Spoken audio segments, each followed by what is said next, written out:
Hello, welcome to the Why God Why podcast. This is brought to you by Browncroft Community Church. My name is Peter Englert. I am the host for today's episode. We respond to the questions that you don't feel comfortable in church. You might not have asked the question that we're going to deal with today, but you probably have thought about it. The question we're dealing with today is, why is what I wear spiritual? I am so glad to be with my new friend, Toy Sweeney.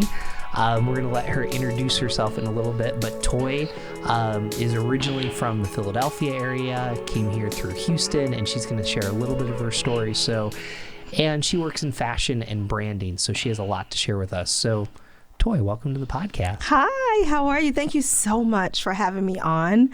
I could talk about this all day. I promise you that I won't, because I am very chatty, but I'm very excited for the conversation, and thank you again for having me. That's great. Well, why don't you take a little bit to share your story, if you could weave in your faith journey, but also your professional journey.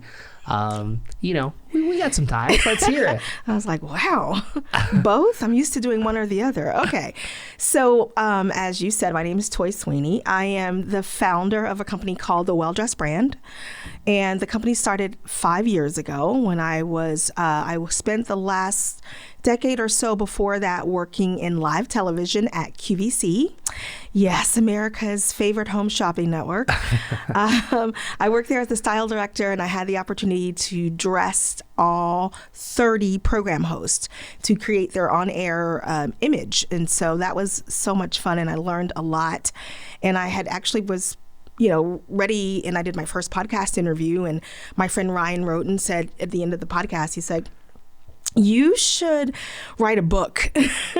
And I said, "You know what? I will." And so I started working on Secrets of a Well-Dressed Brand. I left my corporate job about a year later.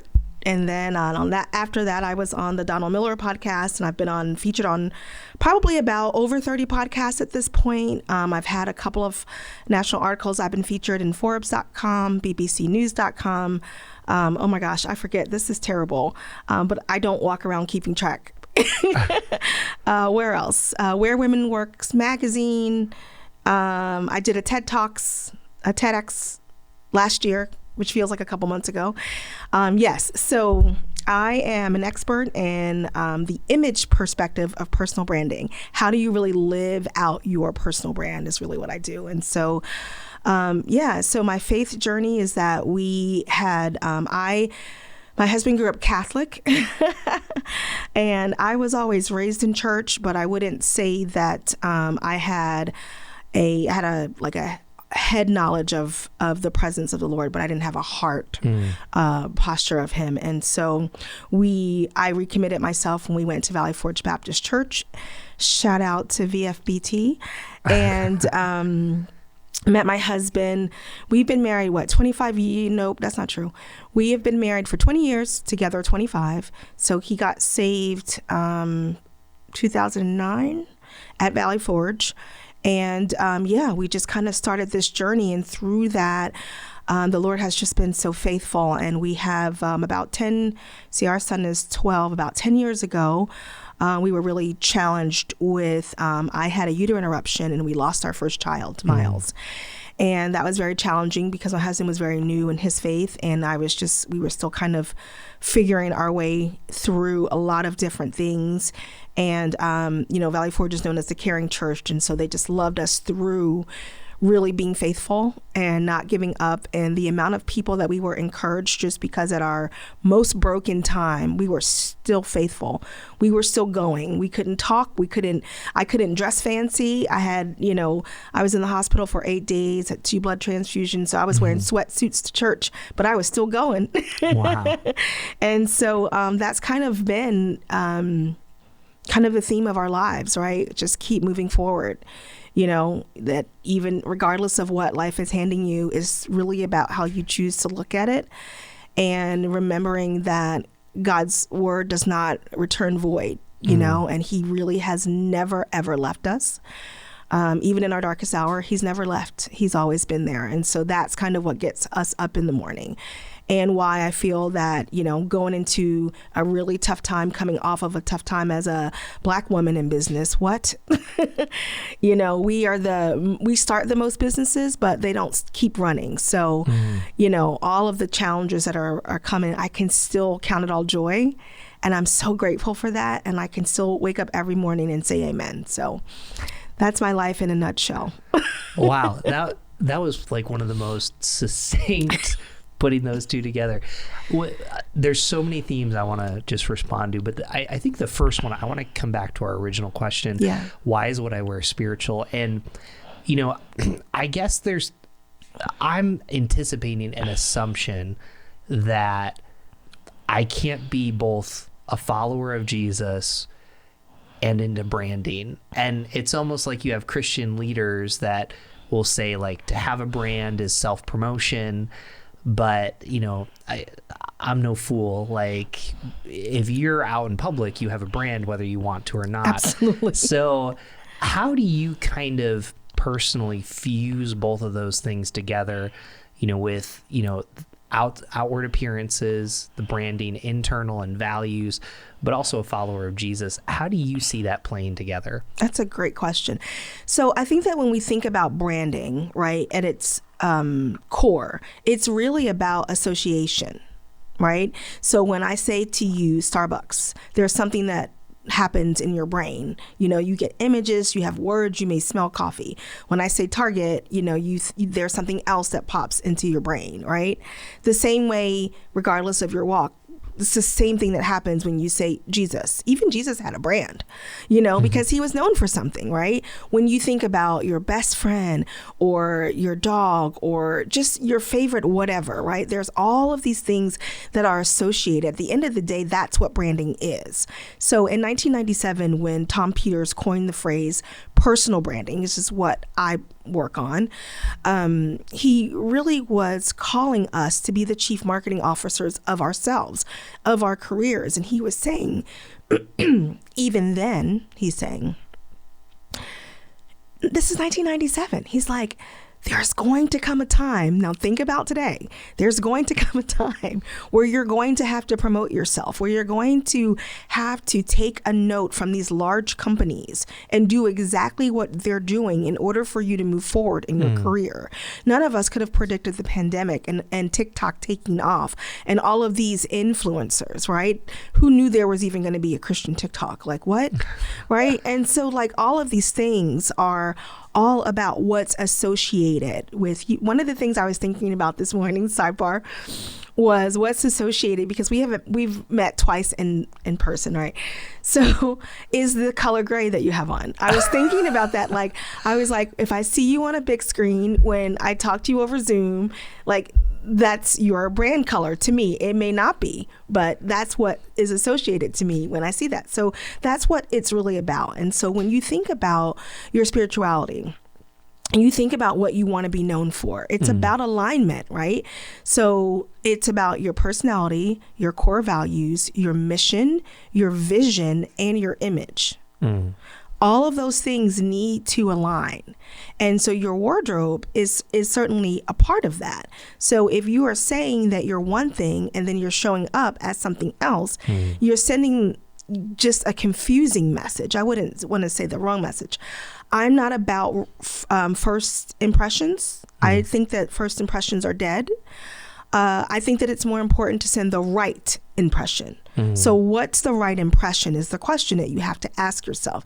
And then are all of those things align with, are you dressing the message? Are you dressing the way that you want to be addressed? It's all of those things. Did I answer the question? No, that's super helpful. So I'm going a little off script. And no, it's fine. I think you and I are kindred spirits in going off script. Yes.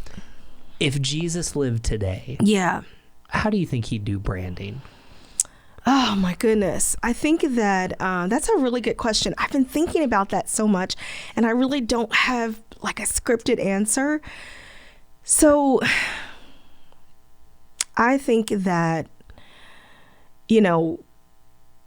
I think that if he had to have an anthem, right, like his Just Do It slogan, I think it would be Remember What I Told You. I really do think that. And I think that it would really be about not putting him in a box, because I think that we tend to do that. And I think that he would have such a clear message about things that have nothing to do with him. For example, I remember one day when I was in church, and I was new to the church, and so most women anyway, didn't really wear jeans, and it was a Wednesday night, so I was coming from work. And I worked in a corporation, but I could wear jeans, and I went right to church, right? Which is the most important thing, was that I was there. And one of the teenagers ran up to me, and she goes, "Oh, you're wearing jeans." And I looked at her, and I tilted my head kindly, and I said, "What does denim have to do with Jesus?" And she couldn't answer me. Right. And so that's where I always think that, like, somewhere in his branding statement would be, the person who's not in a box, because we put so many things in this box, but we don't really put him, because he can't fit into it. And so that I just always think that that's what I think his brand would be. I also think that he, in this time of mental health and people are pushing kindness, he didn't have those issues. And so he would be the calm and, just like the mental health guru. And just every time you're like, "But I have anxiety and I'm so worried about," and he's like, "Remember what I told you." But he's doing this and she's doing that, and I just don't trust, and I don't think that, and I'm so hurt because okay. Remember what I told you, though. And then the next question is, okay, well, he'd have like all the online courses, right? Well, how do I learn what you told me? Oh, let me show you, right? So anyway, I think about that all the time, and I don't know. I was thinking about it as I was walking in today, and I'm like, I don't know. He never talked about what the woman at the well was wearing. He never said, like, I couldn't help her or tell her because she was wearing this. I could not use, Goliath or David or whomever because they weren't wearing the right shoes. Like, it's ridiculous. It just doesn't matter. No, this is great. So you kind of touched on it. I think that probably some of the assumptions in, with our listeners is that, Christians have this really weird view of fashion. Yeah. Why don't you share some of the complexities of that? And just, you shared a little bit about your experience, but, just kind of what you've walked through, because again, I think what you're saying is, again, let me frame it because I think that'd be helpful. But on one hand, in the book of Colossians, it says, whatever you do under the glory of God. Yes. But it doesn't say, like, wear your tunic. Right. And then, but on the other hand, like, there's just some assumptions that people pick up about fashion and spirituality and Christianity. So, I mean, how have you navigated that? What are some examples? What are maybe some things that just frustrate you? Oh, the frustrations. Well, I have a couple of thoughts on that. I think that, going back to the fact that branding is about association. So what do you want to be known for, right? And so I think that oftentimes you're taught in the church that, especially as a woman, that you don't want to be a stumbling block, as if a man can't be, because they could be, right? And you want to cover up because you don't want this person thinking and doing. Well, and here comes the controversy. I just disagree with a little bit of that, only because I think that, like in my friend circle, I say, a man is a man is a man is a man is a man, right? Meaning that, it's no secret how often men think about sex. And so even if I'm wearing a tunic, even if I have a turtleneck on and a skirt down to the floor, I have had experiences, other women have had experiences. If a person's going to look at you in a different light, then they're still going to look at you in that light. Now, I do had a situation where a friend of mine came up to me because she's an exceptional woman and person, and she does not wear pants, I don't think. And I've only ever seen her in a skirt that goes to the floor. I don't even think she shows her wrist. And she was telling me this beautiful story one day about how one of the young men in the church at the time had come up to her and was really grateful that her and her family, specifically her daughters, were not stumbling blocks, that they were always dressed appropriately and very modest, and all of these things. And she was celebrating that, and I celebrated that with her. But the inner toy was like, here's what we're not going to do. I can still be modest, and I don't need to wear, for me personally, I don't need to wear something that is, all the way down to, I just don't need to dress in a certain way. And, a lot of times I see these women out, and again, I went to school for this is my life's work, this gift that God gave me. I've never wanted to do anything else, right? So this is the seed that the Lord has planted in me. So I'm not going, I look at some of these outfits and I'm like, oh no, never. I'm never going to wear that. I'm just not. And so it has been a challenge because when I was serving prior, the rule of the church, right? It's just like any corporation, you have to follow the dress code. So the rules of the church was that if you were in ministry, now this is no longer a rule at the church, but it was at that time. If you were in ministry, you can't wear pants. You can wear them on a Sunday night service or whenever you're not, but I was in a leadership role. So I absolutely could not wear pants. And so I didn't care. I didn't feel the need to rebel against that. But it didn't mean that I was I wasn't going to wear a skirt down to my ankles because that's just not me. So I would still wear a dress that was, not a deep V. If I had a dress that I really wanted to wear that was, I was comfortable in and it had a plunging neckline or whatever, because maybe it's something I wear for date night, then I would just put a tank top underneath.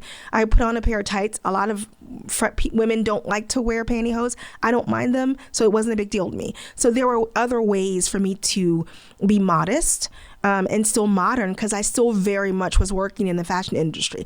I was still leading, and then I was still, very much styling for live television, like 13 billion homes. I can't show up to work and not look like a stylist. That doesn't make sense. So I did commit to the ridiculous a little bit, which I just did. So I'm always wearing fur or feathers or something. But, now going back, the problem that I have with that, since we're friends and I can be honest, is, I feel like a lot of the times when in that kind of atmosphere, the weight of that is placed on the women. And I do have a problem with that. It's your responsibility. It's solely up to you that if you just wear that spaghetti strap, the entire kingdom's going to come crushing down and it's your fault. And I don't think that that's fair. I think that that gets caught up into religion and it starts to feel shameful. And I kind of have a problem with that. And so I think that, again, going back to association, when you think about what do you want to say? I taught 11th grade Sunday school. So now I'm an example. So I want to be for me, I decided I wanted to be an example. And I felt like the Lord was really pressing on me to be an example of how to be in the world, but not of the world. That was what I felt like I was hearing from the Lord. So that was how I chose to dress, that it needed to be modern and up to date. But I didn't also, when I'm, if a 16-year-old kid, male especially, is coming up to me and hugging me, then I want to be dressed appropriate for me. That was the way that I felt about it. But it didn't also mean that even though, I think I'm dressed pretty modest today, but it's still very modern. And so this is pretty much what I would wear to church, So that's kind of my take on it. I've never been able to say that out loud. But that's my frustration, is just that I feel like it really gets put on the woman a lot of the times. And the training and the responsibility from that part of it that frustrates me. I think that we need to spend more time building more the men, the leadership part of them, and the stumbling the parts where they're stumbling, and how do you interact with these women without putting shame and it's her fault because I can't, whatever. Anyway, I can go on. Well, I actually, So, I mean, let me just get personal. Yeah. I have 2 daughters. Haley's going to be turning 4 soon. Lucy's going to be turning 1 soon. Yeah. What would you want to say to me as a dad in leading and loving, leading with my wife and loving my daughters and kind of walking through them with fashion? Say, Peter, this is what I think, you should be looking at as your girls grow up, as they kind of, figure out their own fashion, their own style. What would you want me to know as a dad? Oh, that's a good question. I think that, there's so little right now. And so you start by just kind of, the normal things conversations that you're having about their bodies and naming them, giving them the real names. It's finding that age appropriate balance at every stage, right? Because there's things that happens in the world, and there's darkness that happens, in the world that has nothing to do with them. So, for example, a lot of the little girls wear the little shorts, underdresses, right? And you would think, if you're looking at it yes, it's for modesty, right? Of course. But what runs through my head is, I'll never forget this. Years ago, Oprah did a show. We're talking 2 decades ago, on pedophiles. And she was just in the jail cell talking to him, and it was something that was so innocent. So my point is that there's this darkness that highly sexualizes little girls, and so we have to be mindful of that, and again, have these age appropriate conversations. And he was just describing, he was sitting in a park and the girls were little and they were just doing cartwheels, not even a big deal. And I won't go into detail, but the things that were happening to him as an adult when he's watching these little girls do something that all of us did, is just hanging with your friends and you're just doing cartwheels. And so I think that it's that part of the darkness that you have to, they're going to have curiosities as they get older. I have friends who are fighting with their teens right now because they live in a warm climate and they want to wear tank tops to church, and they're just like, you're absolutely not wearing that to church. And so I think that being able to have these, again, in the world, but not of the world conversations, and saying, okay, here's what happens in our little bubble. Right. And then there's this idea of modesty, and what do you want to say? And why do you want to wear that? Let's talk about that, right? I just feel like we don't go underneath enough. Why do you want to wear that? It's easy when you're 4 because I want to look like a princess, or I want to actually be Spider-Man. There is a little girl right now on Instagram who's 3 years old, and her little Afro puffs and her full-on Spider-Man costume. It's so awesome, and so it's having those conversations, but they get harder as you get older. But it's the same conversation you have in your 30s, in your 20s, in your 40s. What are you trying to say? What do you want to accomplish by wearing this? So I don't know if that helps, but no, that's super helpful. And that actually kind of leads to kind of the heart of this conversation, because, I think this episode is important for men and women to listen to. So let's kind of go there. Why do you wear what you wear? So you said to me, Peter, every time I've seen you, you're in gray. I wouldn't say that that's super intentional, but, I would also say probably my mom, thank you, Mom, said your winter complexion, you need to wear darker colors, and that's kind of what looks nicer on you. And also, I just feel comfortable in it. And I tend to be a little bit more functional fashion-wise. As you're sitting down and talking with, whether it's clients or friends or yourself, and you're trying to align, because this is an integrity issue. It's, do your values, who God created you to be, match with what you wear? How do you walk them through that? So I use a lot of exactly what you said, really, the psychology of color, right? Because again, it's the alignment of your personality, your mission, your vision, and your core values, right? And your mindset plays a big part in that as well.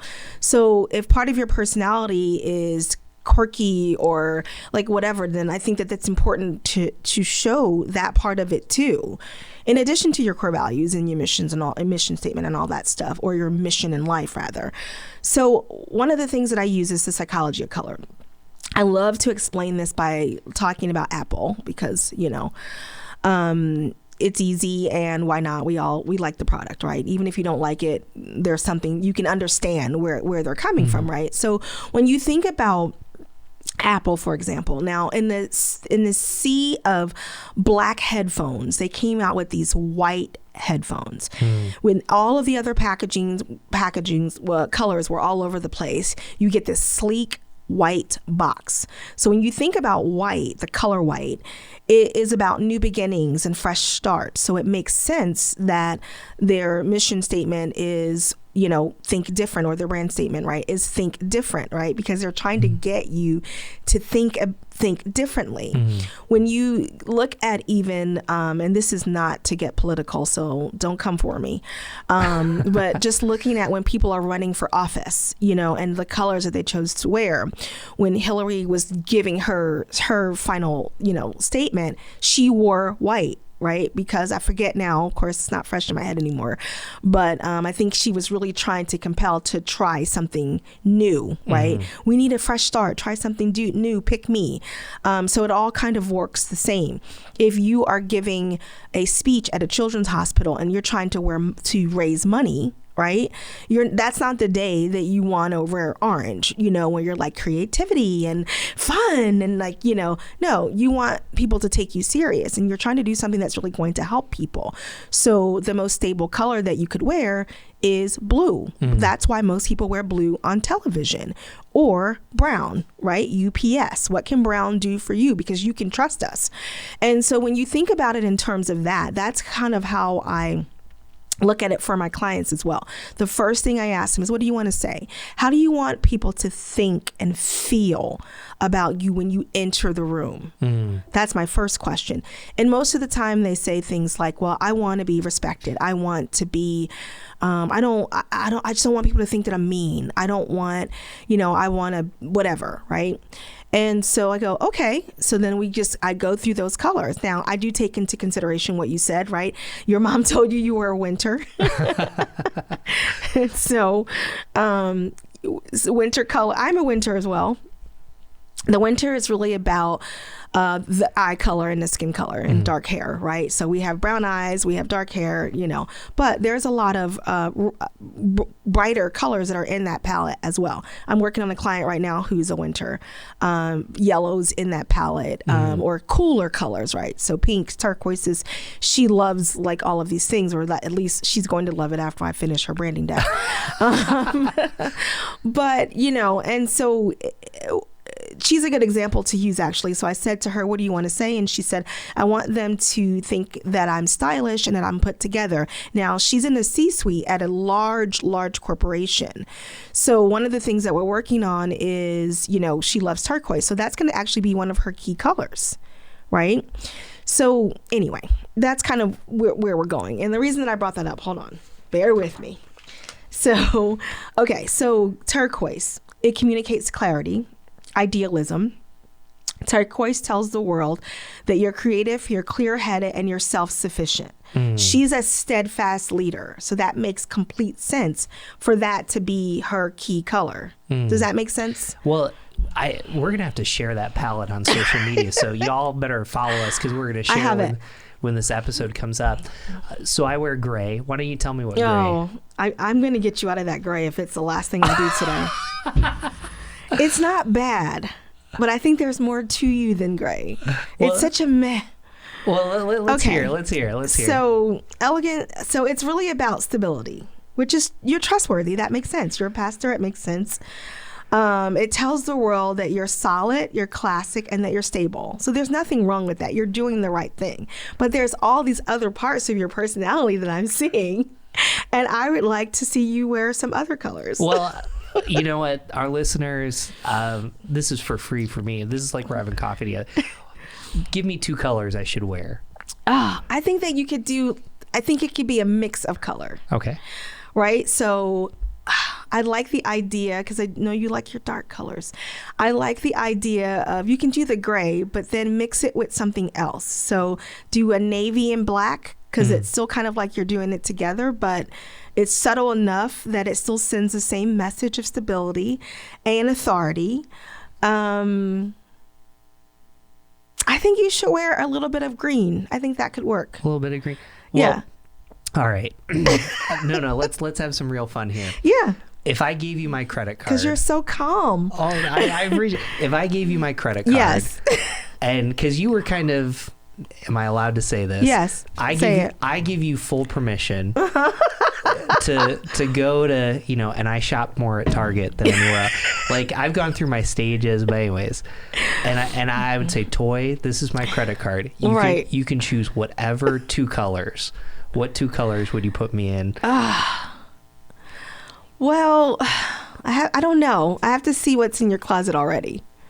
And I also have to know your budget because that's going to limit me. Well, it's not unlimited, but okay.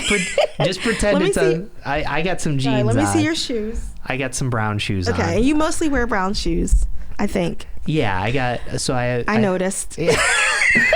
This is why we have you on the pod. But in all seriousness, if money was no object and you were talking to me and you said, Peter, I want to stretch you. I want you to wear this. Okay, so I have to treat you like a client now.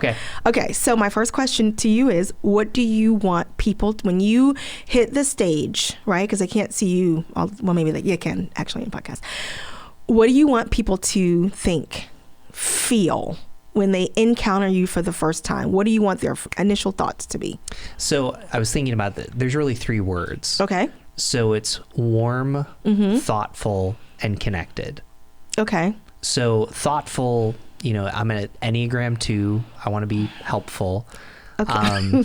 Warm, there's something, I grew up with this desire to help people feel included. I tend to be drawn to the person in the corner that's by themselves. Like, okay, something I love goes that. wrong. Yeah. And then, connected is like wherever I am, I want people to be able to know.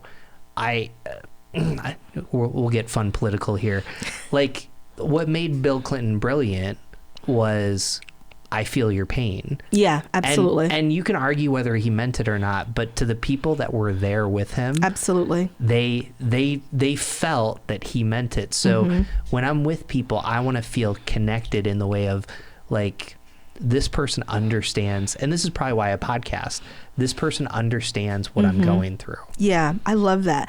So this is what we would do then, right? So I still think that I would probably play with different shades of blue then. Okay. Right? So that would look like dark denim jeans or light denim jeans, right? But just like the whole spectrum of blue, I would play around with that, and it would be so much fun.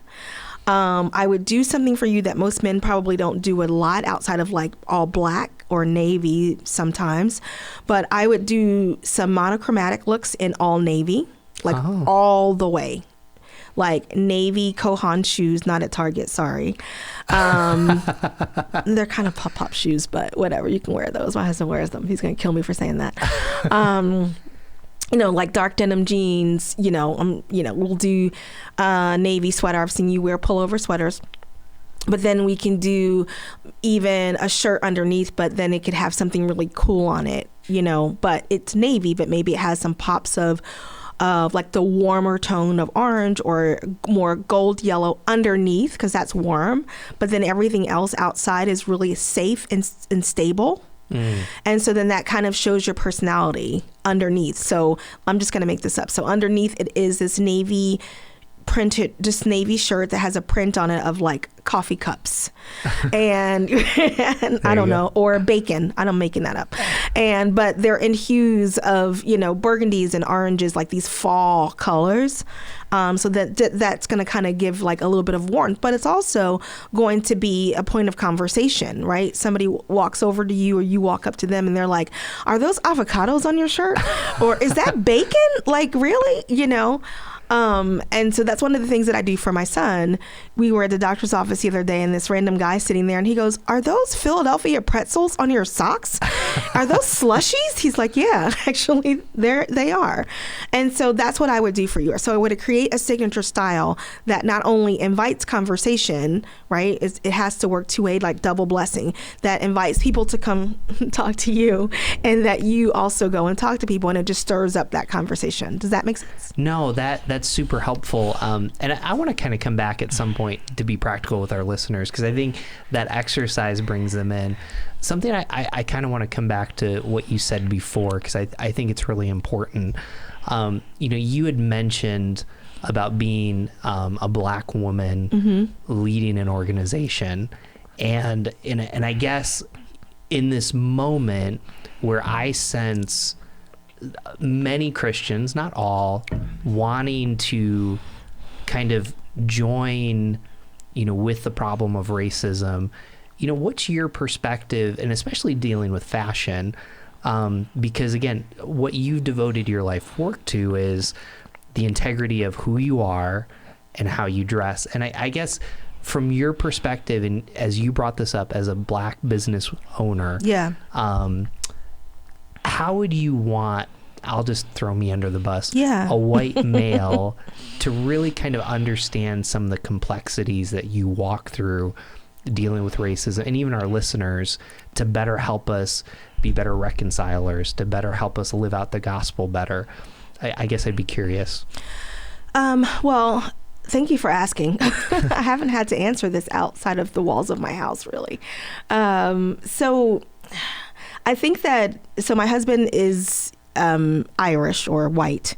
And so even during the height of the racial stuff, and like I said, we've been together for 25 years, and so this is kind of a good example of one of the things that even in his knowing, he still doesn't know, right? Mm-hmm. So that's kind of like step one, is understand that, there's a lot of privilege, that comes along with obviously being white, but also being a white male, right? You're kind of like at the top of the food chain.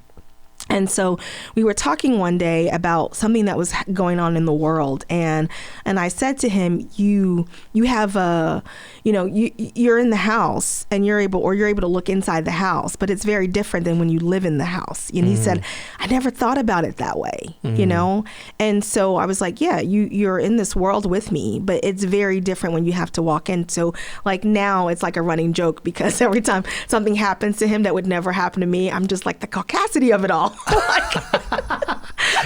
caucasity. The caucasity of it all. Like, that would never happen, to me. Or he'll say something on a phone call, and I'm like, I would never be able to say that, when I worked in corporate America, because, it's about the association, right? Branding. And so just understanding the association sometimes, not all the time and not with everyone, but when I show up, it's that if I'm not smiling, it's why aren't you smiling? Why are you angry? Why are you this? You should be that. You should be this, which is why I love color so much, because it kind of helps, me, you, everyone to kind of control the narrative, but especially if you are a person of color. It is one of the best ways to be impactful in your communication, because you can control the narrative. And so I was reading the other day about how Black women are outpacing white women specifically, or just other women, I guess, in general, with starting businesses. We are leading the pack. But we can't stay. We can't sustain it because we don't have the resources to. And so I look at other women who are maybe even doing the same thing that I'm doing, and maybe we started at the same time. And when I'm talking to mentors, and like I have so many who are just exceptional, and I'm like, what am I doing wrong? And they're just like, you're not. You're doing everything right.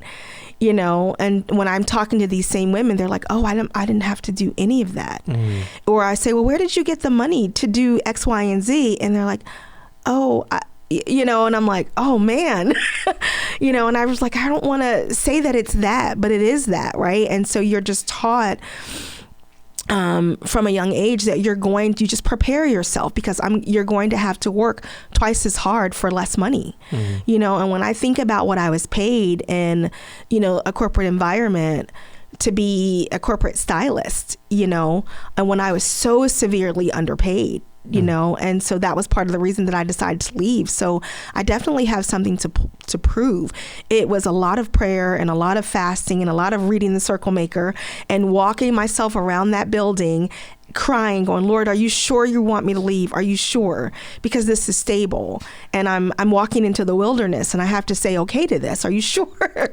And I did, now my privilege comes along with the fact that I am married. It's going to be a little harder for someone who's single, and that I couldn't do what I'm doing if he wasn't doing what he's doing. But I'm certainly not in a position where I don't have to work. So my clients all mean so much to me because I do have to contribute to my household. And so it was very difficult, especially coming off of a year, with the pandemic. So there's that. So just understanding that I have to move through the world very differently.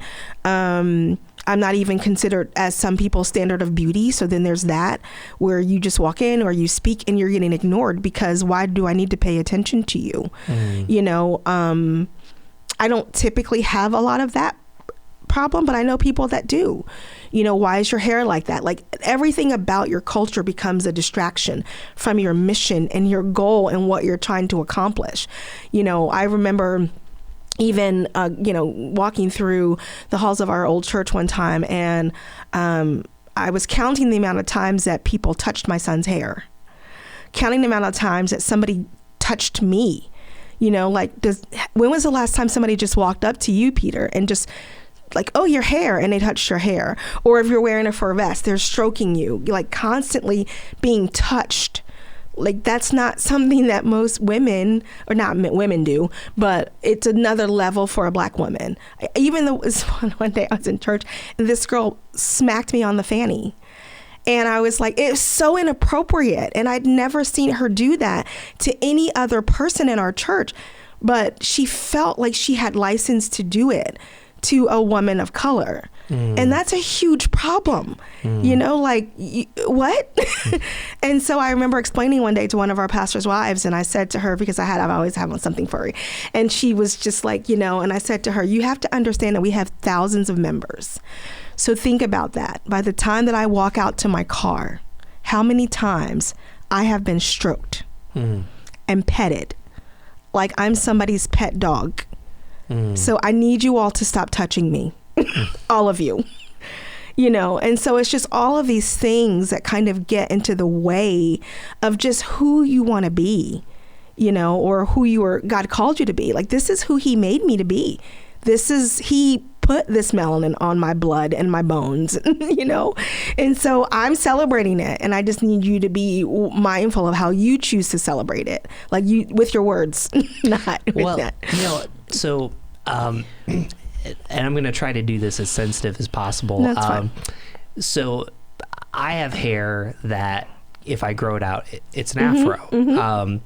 And so it's curls. It's curls. And now my daughter does too. Yeah. Now, when you, when you talked about touching, I got touched a lot as a kid. Like people would just come up and touch my hair. Because it's different. Yeah. And they would say things like, when I was in school, they actually called me curly fries. Yeah. At one point they said, you have the Brillo pad head. Right. Nice. And so I can't relate to the race side of but I can relate to this is very different. Yeah. And so I can kind of understand. And even with my daughter, I don't always know how I feel when and I've never assumed anybody's ill intent. Right, of course. But I've always just kind of wondered, I want her to know that she's more than the hair like her daddy. Right. And I even try to say that to her, like,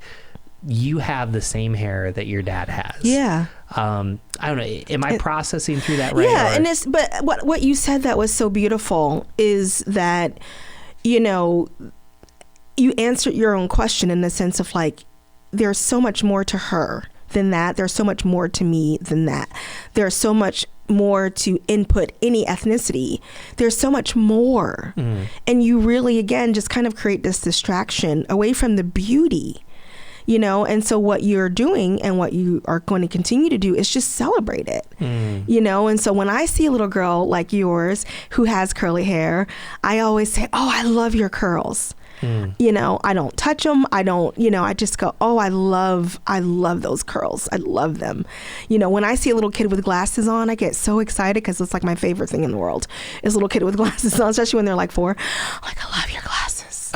Like, I love them. They are so cool, you know? And so I just think that it's really about how can I get to know you and what do you have to offer that no one's talking about that I need to know about. Toy, this interview's been super helpful. I want to kind of close with, because I feel like you didn't just answer the question, but you kind of applied. So where I want to close, we have one question we always ask, but as a listener is kind of engaging this for themselves, why is what I wear spiritual? What would be maybe 1 to 3 things that you would say, I want you to think about this, and especially what you wear to matching, whether they're of faith or not of faith. Obviously, we're coming from the bias of Jesus followers, but what would you encourage them to think about? So I would say, ask yourself, the first question is, what do I want to say? You know, sometimes it's about your mood. What do you need today? Do you need to feel confident? Do you need kindness? You know, what do you need today? And then I would also, ask yourself, are you dressing the way that you want to be addressed? So are you dressing in a way that is, if you want people to be kind, if you want people, because the reality of it is that we still live in a world that people are going to draw an association if you wear a red micro mini skirt with thigh-high boots. There's still going to be things that are being associated with that. So are you dressing the message? Are you dressing the way that you want to be addressed for that day? Are you standing in your power, male or female, of who it is that you were created to be? Wow.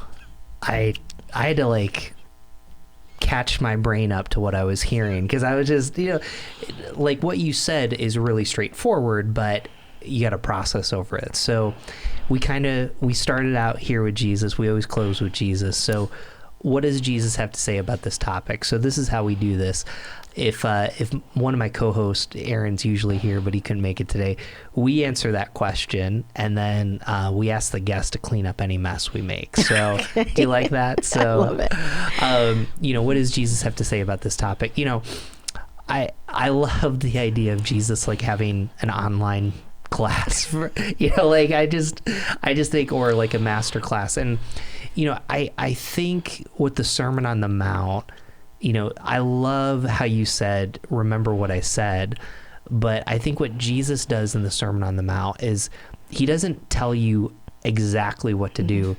He says, why are you doing it? You know, and, you know, if you just took the Beatitudes, blessed are the merciful, blessed are the peacemakers, you know, whether you're a winter, fall, spring, summer complexion, those are still true. And, you know, we've even said this before, there's a way to be merciful if you're strong and blunt that's different, but still lives that out, than if you're warm and kind, or warm and thoughtful, or more type B. And I think the message that I'm leaving with from you, and I just love the way that you challenged us as listeners, is, you know, number one, why do you wear what you wear? Ask that question. But number two, I think it's even incumbent asking people, and be careful of this, understanding why they wear what they wear, to get to know them. I've gotten to know you just by listening to what you wear, and we're giving messages to each other. It's not about the first impression, it's about the right impression. And in this time where we really need to allow people to speak for themselves, that's what Jesus did. Yeah. So I don't know. You clean up that mess. What does Jesus have to say about this topic? Man, that was so good. I don't really think No, I think that what you were saying, I think that what I didn't, what Jesus would say, not necessarily to clean it up, but that it applies to men as well. Yes. And it made me think about, really quickly, I styled a female pastor for an episode called The Gospel that T.D. Jakes does. And he does like this gospel speaking, whatever. And they didn't choose, if you go back and watch it on TBN, they didn't choose this guy to be a part of this program because his shirt was too tight. And one of the other leaders at T.D. Jakes' church was like, no. She's like, he is popping out of that shirt. And he, so I think that what you said was so beautiful, but I just wanted to make sure that I didn't leave without giving a true male example of that too, that you can still hit the gym all you want. What are you saying? For sure. Well, I hit the gym so I can eat ice cream, but that's a whole nother time. No, listen, that's real. That's real right there. So where can people find you online? And, you have a podcast. Why don't you just tell people where they can find you? Yes, I can be found everywhere under Toi Sweeney, Toi Sweeney, all over the web. You can just Google my name. It'll tell you all of my business. I cannot hide. The podcast streams live on Facebook. It's called the Well Dressed Brand TV show. I think you just look up Well Dressed Brand, but if you go to Facebook and find me, there's a link tree, gives you all my business. Make sure, if you're interested, to check out my book. It's only available on iTunes. In a couple of months it will be available on Amazon, but right now, it's only available on iTunes because, Peter, it is an interactive ebook. So there's videos where I'm interviewing celebrity fashion stylists. I'm talking to head of organizations about like when you're interviewing, when you're walking in, what they're thinking about, what they're really thinking about you. It's called Secrets of a Well-Dressed Brand, and you can download that on iTunes. And just please connect with me and let me know what your thoughts are. I don't usually get ebooks, but you were going to push me to get an ebook, so I'm buying it. So we thank you all for joining us. You can find us at whygottawhypodcast.com. The best way is to subscribe to our email, and you'll get episodes like this one and other great ones this week. So thank you so very much. Have a great day.